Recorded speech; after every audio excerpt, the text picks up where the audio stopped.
লাখো শহীদের আত্মত্যাগের বিনিময়ে অর্জিত বাংলাদেশের এই ভূমি, অথচ যাদের জন্য এই অর্জন তারাই আজ সবচেয়ে বেশি অবহেলিত।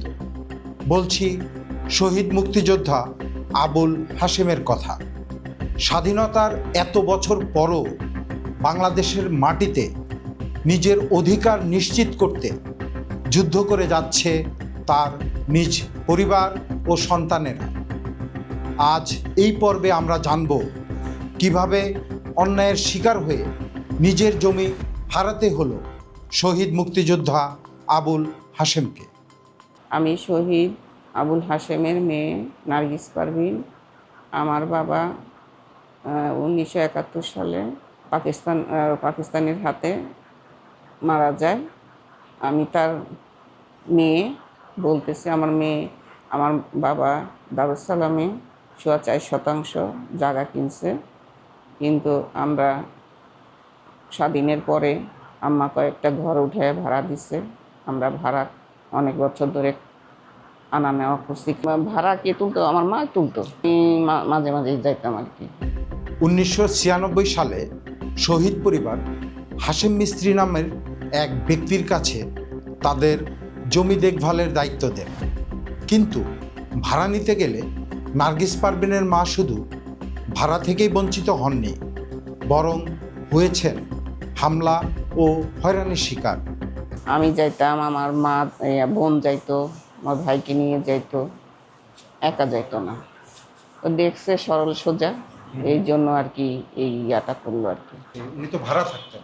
সে মারা গেছে, কিন্তু হাশেম মিস্ত্রি মারা গেছে। ওনার মেয়ে থাকে, মেয়ের জামাই থাকে। এখন ভাড়া থাকলেন ওরা কয়েকজনে মিলে বলছে, মানে আমাদের ভাড়া দিত না।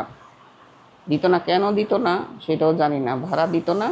তারপরে থেকেই মা বলতো যে কেন ভাড়া দেন না, ভাড়া দিবেন না কেন? তো বল কি না, ভাড়া দিব না, আমরা থাকবো, তাহলে আপনারা চলে যান। এটা নিয়ে আর কি ঝগড়াঝাটি।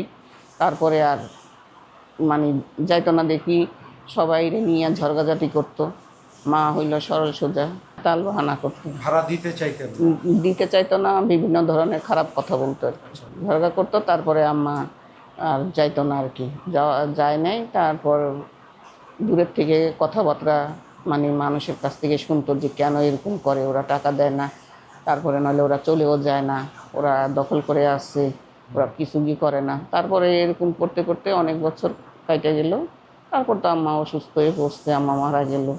2008 সালে নার্গিস পারভিনের মায়ের মৃত্যুর পর জমি ফিরে পাওয়ার আশায় আবারও যোগাযোগ করা হয় হাশেম মিস্ত্রির পরিবারের সঙ্গে, যেখানে তারা আবিষ্কার করেন তাদের জমির দলিল ইতিমধ্যেই অবৈধভাবে অন্যের নামে করে নেওয়া হয়েছে, যা তাদের জন্যে এক নির্মম বাস্তবতা। মেয়ের জামাই মা করছে এতদিন। হ্যাঁ, মা করছে এতদিন, মা এখন অসুস্থ, মেয়ের জামাই করে। আপনি বলতেছে আপনি কোর্টে যান, কোর্টের থেকে রায় নিয়ে আসেন, তারপরে যা করার করবো। না, দখল করে আছে, এই যে নাম রেকর্ড করে ফেলছে। তাদের শক্তি এটা।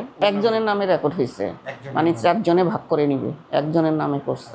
হাশেম স্ত্রীর নামে হয় নাই, হইল শফিকুল ইসলাম, উনি থাকে নাই বাসায়।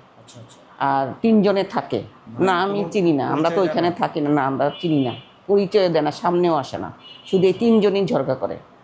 এখন 3 জনের নাম মিলে দেখছি শফিকুল ইসলাম এদের মধ্যে কেউ না। আমি কি শফিকুল ইসলামটা কে? তাকে যেই হোক বলতে যাবো কেন? আপনাকে বলার দরকার আছে? উনি দূর থেকে দেখে, আমরা যে ঝগড়াঝাটি করি উনি দূর থেকে দেখে না, ওনাকে চিনি না, সামনে থাকলেও আমরা চিনি না, জানি না, কোনোদিন দেখিও না। ওই যে পানির ভিতরে আমরা ইয়াতে উঠেছি, দলিল দিয়ে কাগজপত্র উঠেছি না, ওই কাগজপত্রে আসছে। সহায়তা পাওয়ার আশায় বারবার প্রশাসনের কাছে গেলেও মেলেনি কোনো প্রতিকার। উল্টো অভিযোগের আঙ্গুল উঠে যায় এলাকার প্রভাবশালী মহলের দিকে। বিশেষ করে তৎকালীন কমিশনার রাজিয়া সুলতানা ইতি এবং তার স্বামীর প্রভাবশালী দলবলই নাকি এই জমি দখলের ঘটনায় জড়িত ছিল, যা পুরো ঘটনাকে আরও ঘোলাটে করে তোলে। কমিশনারের কাছে গিয়েছিলাম, কমিশনারের বাসায়। উনি এই দারুসালাম টাওয়ারে থাকতো। কমিশনারের নাম হলো এই যে সুলতানা, রাজিয়া সুলতানা ইটি। আওয়ামী লীগের আমলে কমিশনার ছিল, ওনার স্বামী হলো এখানকার স্থানীয়। ওনার স্বামী হলো মানে স্বামী সবাই ভয় পায় আর কি। দুইজনের কাছে। ওনার ওয়াইফ শুধু একদিন আমাদের সাথে কথা বলছে, তারপরে বলছে যে তুমি তো তোমার এখানে সব কিছু চেনা জানা, তুমি হ্যান্ডেল করো, তুমি তো সব কিছু করতে পারো, তাহলে তুমি করো। উনি আর আমরা এই যে যাইতাম, কোনোদিন আমাদের কাছে আসতো না ওনার ওয়াইফ। আর উনিও চুপচাপ বসে থাকতো, কিচ্ছু বলতো না, না কিচ্ছু বলতো না। আমি আমার ভাই যাইতে যাইতে ক্লান্ত হয়ে গেছি। আমরা বলছি যে ওনাকে ডাকান, উনি কেন এরকম করে, ওনাদের নামে বিচার দিছি। কেন এরকম করে, আমি কি করব? এখন উনি কিছুই বলে না, ওরা আরও মাথায় উঠে গেছে। আমরা ভালো সরল মনে ওনার কাছে বিচার দিলাম, কিন্তু বিচারটা পাইলাম না। গেলে এক কাপ চা, রং চা খাওয়াই দেয়, পিয়ন আছে চা খাওয়াই দেয়, আর কিচ্ছু বলে না, চুপচাপ মানে চাটা দিয়ে উনি সরে যায়, মানে দেখে কে আসছে বা সরে যায়, কোনো কথাই বলে না।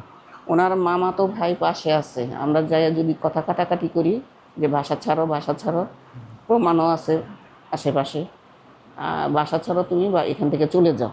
তারপর কেন যাব, এটা আপনার বাড়ি, দলিল থাকলে বাড়ি হয়, এটা আমাদের বাড়ি। তারপরে মামাতো ভাই এসে আমাদের সাথে ঝগড়া করে, কথা কাটাকাটি করে। কিসের স্বার্থে করে? পাশে কিন্তু মামাতো ভাই থাকে, তারাও এরকম বেড়ার ঘর, সেও দখলে আছে। সমস্যার সমাধান হবে এমন আশ্বাস দিয়েছিলেন অ্যাডভোকেট কাজী ইখলাসুর রহমান। কিন্তু প্রায় 3.5 বছরেও দীর্ঘ আইনি লড়াইয়ের উকিলের মাধ্যমে কোনো সমাধান পাননি নার্গিস পারভীনের পরিবার। এর মধ্যে ধীরে ধীরে প্রকাশ পায় ভিন্ন এক বাস্তবতা। এই জমি সংক্রান্ত ঘটনায় বিভিন্ন প্রভাবশালী গোষ্ঠীর পাশাপাশি দারুসালাম কোঅপারেটিভ হাউজিং সোসাইটি এর সম্পৃক্ততাও অভিযোগে উঠে আসে, যা পুরো ঘটনাকে আরও রহস্যময় করে তোলে। আপনি বলতেছিলেন কাজী অ্যান্ড অ্যাসোসিয়েটস, কাজী ইখলাসুর রহমান আপনার উকিল, উনি বলছিল যে 2 বছরের মধ্যে শেষ করবে, এই কেসটা শেষ করে দিবে। এখানে উনি নাম কাটানোর জন্য একটা কেস করছে, দুইটা করছি আমি, উচ্ছেদ করছিল উচ্ছেদের জন্য, উচ্ছেদ আর একটা নাম কাটার জন্য, দুইটা। তো এরপরে কি করছেন আপনি? এরপরে এই যে উকিল ধরলাম, তারপরে আমরা আমাকে কি না, কখনো কি আপনি এটা নিয়ে মানে থানায় যান নাই, থানার কাছে চান না? থানায় তো গেলাম, আমি থানায় গেছি 2 বার, থানায় তো কিছুই করলো না। দারুসালাম থানায়, বুদ্ধিজীবীর ওইখানে, মাজার রোড। তাই আমি মাজার রোড বুদ্ধিজীবীর ওইখানে গেলাম, আমার ভাই আমি, আমরা সবাই অনেকে মিলে গেছি। উনি বলছে যে আমরা আপনি কোর্টে যান, আমরা নিব না। কারণটা কি, দারুসালামের কথা শুনলেই তো ওই যে সোরাবের কথা জানে, তারপর ওনার ওয়াইফ কমিশনার, এদের উপরে তার কথা কইব না, আমাদের কথা বলবে। 1 সপ্তাহ পরে আমাকে যাইতে বললো, তো অবশ্যই অভিযোগ দেওয়ার পরে 1 সপ্তাহ পরে আপনাকে যাইতে, হ্যাঁ, যে আমি ব্যাপারটা দেখব, আপনি 1 সপ্তাহ পরে আসেন। আমি কাগজপত্র নিয়ে অনেক কিছু নিয়ে গেলাম। উনি আরও হুমকি দিচ্ছে, আপনি কার জায়গা মারতে গেছেন, আপনার দলিল থাকলে কি আপনার বাড়ি হয়ে যায়, এটা জানেন? আপনার নামে কি আছে, দলিল থাকলে তো বাড়ি হয় না। এদিকে ওনারা যেভাবে বলে দিচ্ছে সেভাবে করছে। তারপরে ওনার উপরে আর কথা বলি না, উনি বাচ্চা করে কোর্টে যান। আমরা কোর্টে যে আমরা এই মামলা করলাম, মামলা করে দেখি যে নাম রেকর্ড হয়েছে। আর ওনাদের সাথে তো করে লাভ না, এটা কাটাইতে, উকিল বলছে যে এটা কাটাইতে হবে, নাম কাটাইতে হবে, নাহলে তো আপনার বাড়ি না, দলিল থাকলে কি আপনার বাড়ি, উকিলও বলে এই কথা। উনি তো সুন্দরভাবে নিল যে না, দলিল কাগজটা ভালো, হাসি মুখে নিল। এখন দেখি খালি ঘুরাইতেছে। উনি তো বললো যে 2 বছরে শেষ হয়ে যাবে, এখন 2 বছরে শেষ হচ্ছে না। দেশের বিভিন্ন প্রান্তে নার্গিস পারভীনের মতো আরও অসংখ্য মুক্তিযোদ্ধার সন্তান আজও অবহেলা ও নিপীড়নের শিকার হয়ে জীবন কাটাচ্ছেন। ন্যায় বিচার ও মর্যাদার প্রত্যাশায় তারা বারবার সহযোগিতা চাইলেও অনেক ক্ষেত্রেই কাঙ্ক্ষিত সহায়তা পান না। এই অবস্থায় সরকার ও আইনশৃঙ্খলা রক্ষাকারী প্রশাসনের দৃষ্টি আকর্ষণ করছি, যেন এই পরিবারের সদস্যরা আর অবহেলিত না থাকেন। আমাদের প্রত্যাশা, মুক্তিযুদ্ধের সন্তানরা তাদের প্রাপ্য সম্মান ও অধিকার নিয়ে বেঁচে থাকুক। আজ এ পর্যন্তই। আবারও দেখা হবে অন্য কোনো দিন, অন্য কোনো নিপীড়নের গল্প নিয়ে। ততদিন পর্যন্ত আমাদের সঙ্গেই থাকুন। ধন্যবাদ।